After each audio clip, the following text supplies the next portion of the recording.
আমরা শেষ মুহূর্তের ব্রহ্মাস্ত্র সাজেশনে পৌঁছে গেছি। শেষ মুহূর্তের ব্রহ্মাস্ত্র সাজেশন বলতে বোঝায় যেহেতু সময় অতি অল্প এবং যারা পুরো সেমিস্টার শুরু থেকে পরীক্ষা পর্যন্ত তেমনভাবে কোনো কিছুই জানো না, সিলেবাস জানো না, কি কি পড়তে হবে জানো না, কিচ্ছু জানো না, আজকে আমরা একদম লিমিটেড সাজেশন তোমাদের সামনে শেয়ার করবো। এখান থেকেই তোমরা দেখবে পরীক্ষা প্রশ্নাবলী এসে বসে রয়েছে। লিমিটেড সাজেশন মানে কি? অতি অল্প কয়েকটি প্রশ্ন পড়ে পরীক্ষায় 100তে 100% কমন পাওয়ার নামই হচ্ছে লিমিটেড সাজেশন। নমস্কার, আমি বাপ্পি বিশ্বাস, তোমাদের প্রত্যেককে স্বাগত জানাই স্টাডি কেয়ার WB ইউটিউব চ্যানেলের শেষ মুহূর্তের ব্রহ্মাস্ত্র সাজেশনে। চলো প্রশ্নাবলীকে দেখে নেওয়া যাক।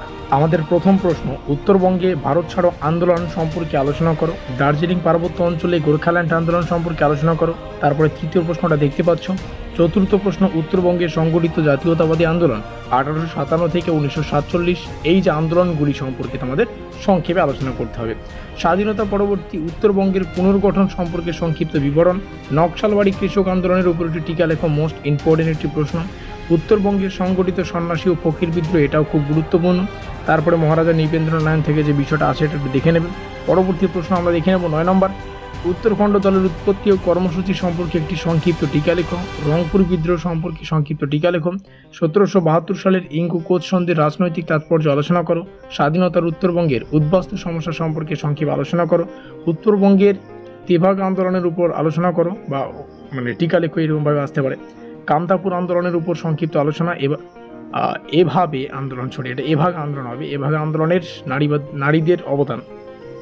ইঙ্গো কোচবিহার চুক্তি সম্পর্কে আলোচনা করো। আমরা নিচে আসব এবং পরবর্তী দুটো প্রশ্ন দেখে নেব। সেটা হচ্ছে, একটা হচ্ছে বেডুয়ারি আন্দোলন সম্পর্কে 5 মার্কের একটা টিকা সম্পর্কে আসতে পারে, আর মহারাজা নৃপেন্দ্রনারায়ণ সম্পর্কে 5 মার্কের একটা টিকা লেখো টাইপের আসতে পারে। তো এখানে প্রশ্ন সংখ্যা অনেকগুলোই দিলাম, 18খানা। এবার তোমাদের বুঝতে হবে, এখান থেকে একটু শর্ট করে তোমরা পড়ার চেষ্টা করবে। তবে এই 18খানা প্রশ্ন প্র্যাকটিস করতে পারলে, কারণ সিলেবাসটা একটু ভাইটাল, বিভিন্ন সময় বিভিন্ন সিলেবাস থেকে প্রশ্ন আসতে দেখা গেছে। তো এই মুহূর্তে দাঁড়িয়ে জাস্ট এটুকুই বলা যায় যে এখানে থাকা 18খানা প্রশ্ন পড়লেই তোমাদের সব থেকে শ্রেয় বা ভালো হবে। তো এই ছিল আমাদের শেষ মুহূর্তের বা পরীক্ষার সামনে এসে বেশ হাতে গোনা কয়েকটি ব্রহ্মাস্ত্র সাজেশন আকারে কিছু সাজেশনমূলক প্রশ্ন। তো দেখো সেমিস্টার কত এলো কত গেল, প্রত্যেকটা সেমিস্টারে আমাদের সাজেশন থেকে 100তে 100% গ্যারান্টি সহকারে আমরা কিন্তু তোমাদেরকে সেই সাজেশনগুলো প্রদান করেছি।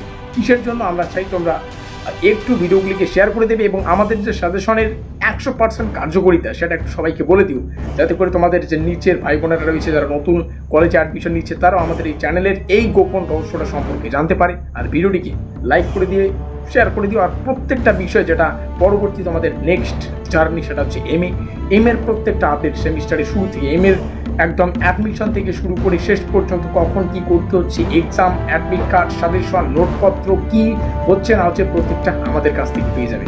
যাই হোক, মিলতে হয় আগলি ভিডিও में। সেই ভিডিওগুলো প্রত্যেকটা বিষয় জানার জন্য আমাদের হোয়াটসঅ্যাপ গ্রুপে যুক্ত থাকতে পারো। মিলতে হয় আগলি ভিডিও में।